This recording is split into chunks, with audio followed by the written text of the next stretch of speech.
Dutch ovens were extremely versatile, and that's one of the reasons why they were so popular in 18th and 19th century North America. Today we're doing a savory beef steak pie. Thanks for joining us today on 18th Century Cooking. This recipe comes from Amelia Simmons' 1796 cookbook, American Cookery. If you haven't watched our earlier Dutch oven cookery series explaining getting these ovens up to heat, I would encourage you to do so. I'm setting my 12-inch Dutch oven over a bed of coals and putting a few coals on top to preheat it so that it's ready to go when we're ready to put this pie in. To prepare this pie, I'm using a 9-inch redware pie plate. These are the pie plates that our master potter Gary Nieder makes. They're wonderful pie plates. You can find them on our website or in our print catalog. I'm lining the outside of the pie plate here with puff paste. And this is a real typical instruction you'll get in 18th century cookbooks, to just line the outside with puff paste. You can use either puff paste that you buy at the store. You can find it in the frozen food section, or there's a video that we do on making your own puff paste. I'll make sure to put a link down in the description section for that. I'm starting by placing a tablespoon and a half of butter in the bottom of my pie pan. In this recipe, we'll end up using about 1/4 pound of butter, so be prepared for that. I've taken a 2-pound shoulder roast and I've sliced it into about 1/2 inch thick slices. And now I'm gonna start to layer that in. So first, we put in a layer of our steak. This is a really nice cut. I've already trimmed all the gristle out. I'll follow this with a little bit of salt and pepper, and then I'll sprinkle a nice bit of flour on top of that. We want a good little layer here. This is going to make a great gravy. Next, I've got some nice big slices of white onion, and I'll top off this layer with another tablespoon of butter. Now we're going to repeat this again. Again, we're going to put down a layer of steak, nice and thin. We don't want it to double up here. And again, we put on the salt and the pepper and the flour, and then the onions again. And after the onions, butter again. You should be able to get about 3 layers in your pie. Now that our pie has got all the layers built together, now it's time to put in some liquid. And we can use a couple of different liquids. We could use water, we could use hard cider, or a small beer or a light beer if you've got that. Anything is going to make a good liquid for our pie. I'm going to pour in some of the liquid right now before I put the top on, around the edges, because it can be hard to get all the liquid into the pie that we want to get. Now it's time to put on our puff paste top. And here's our puff paste that we're going to put on the top of our pie. And we'll put this on and pinch it down. You definitely want a good seal between the body of the pie crust and this top layer, this lid that we're going to put on. So make sure to wet the edge if the top isn't going to seal well. Now make sure to pinch this lid down nice and tight. Then we're going to cut a little hole in the top and then pour in another tablespoon or 2 of our liquid on top of that.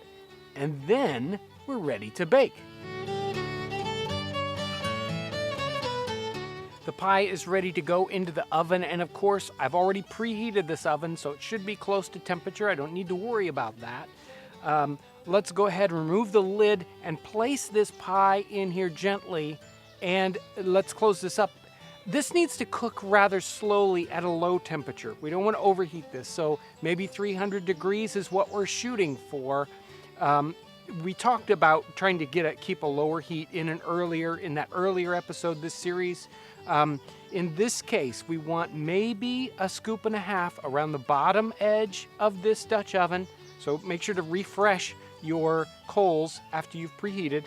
And maybe 2 scoops on top, 2.5 scoops max. We don't want to overdo this, or else our meat will be tough if we cook this at too high a temperature. And from an earlier episode, we want to make sure to remember that we need to continue to rotate this oven 90 degrees every 15 or 20 minutes. And we keep picking up it and rotating it around, and rotate the lid separately. You want to keep rotating the lid. The problem, especially in this case where we've got the fire pit off to the side, it's going to be hotter on one side than the other. So that's why we want to keep rotating. And our coals might be hotter on one spot than the other. We don't want to overcook one spot over another, so we keep rotating those, the lid and the body around a little separately. Someone asked in an earlier episode about the tools I was using, and really, I only need a couple real good tools for Dutch oven cooking. You can do without some of these, but you really need a couple of them to do it well and to do it easily, let's just say that. Mainly, we're definitely going to need a Dutch oven. We sell a couple different sizes of those. A trivet is probably the next most important piece. A nice triangular trivet. If you don't want to have a trivet like this, you can just use a couple of stones that are the same size, 3 or 4 stones, or even an S-hook thrown in the bottom here. A couple S-hooks will do the same job, but the trivet does a really good job. I like to use a real trivet when possible. A pie pan. These pie pans are great, and we use them so many times. If you want to keep things up off the bottom, you're going to need to cook on top of that trivet with something like a pie plate. Also, a pair of these little ember tongs, excellent for doing individual pieces. Sometimes you want to get pretty precise. The ember tongs help you pick those up and do some precise work. The Dutch oven lid lifter is a killer tool that really makes it much easier to get the lid off of these without them falling over. I mean, you can just use a hook, but the lid can tilt and all your ashes can drop right into the Dutch oven, which ruins it. The Dutch oven lid lifter helps you lift that up and with these extra prongs balance it so it stays level. So it's a really handy tool, and you can just use the hook to pick up the whole Dutch oven and rotate it. You really need that kind of tool. Also, you're going to need some kind of a shovel, and you really don't need a big shovel. These little hearth shovels that we have in the catalog are perfect. They pick up just the right amount of coals, and they're nice and small, and they don't have a handle that can burn up. So they're really handy for working with these Dutch ovens. And the last tool I really suggest is a pair of leather gloves. We don't have these in the catalog. You can get a pair of welding gloves. Look for something that's not looking too modern. You don't want blue ones. So if you can find a nice pair of brown welding gloves, these make it so much easier to get those pie pans out of there, or to just lift up the oven or the lid at times when you don't want to burn yourself, obviously. So these are really helpful to have. There are some other tools that we don't carry that can make it easier. Like sometimes there's a special tool to lift pie plates up out of the Dutch oven. Boy, that's a lot of bother to carry too many tools. This is probably enough for just about anybody. Wow, this looks tremendous. It is ready to go. You know, this reminds me of the beef pasty we did a number of years ago. So we definitely need to let this guy rest. It can even be eaten cold, and the colder we let this get, probably the more it's going to come out in one piece. I can't wait that long, so let's cut into this so we can try it out. Okay, this really smells good, and it's time to try it out. I really want to put some mushroom ketchup on it right away, but I'm going to wait because I want to see what this really tastes like before I put the wonderful mushroom ketchup on it.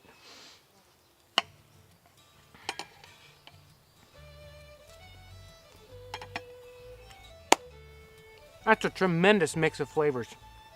Excellent. The beef, perfectly tender, wonderful. Puff paste, you can't go wrong. And that onion flavor in there, along with the spices. And I did not put too much pepper. Don't worry, you can always put a little bit more on, but it's a perfect medley of flavors. Amazing. Now let's try it with the mushroom ketchup. I know this is really going to set it off. Wow.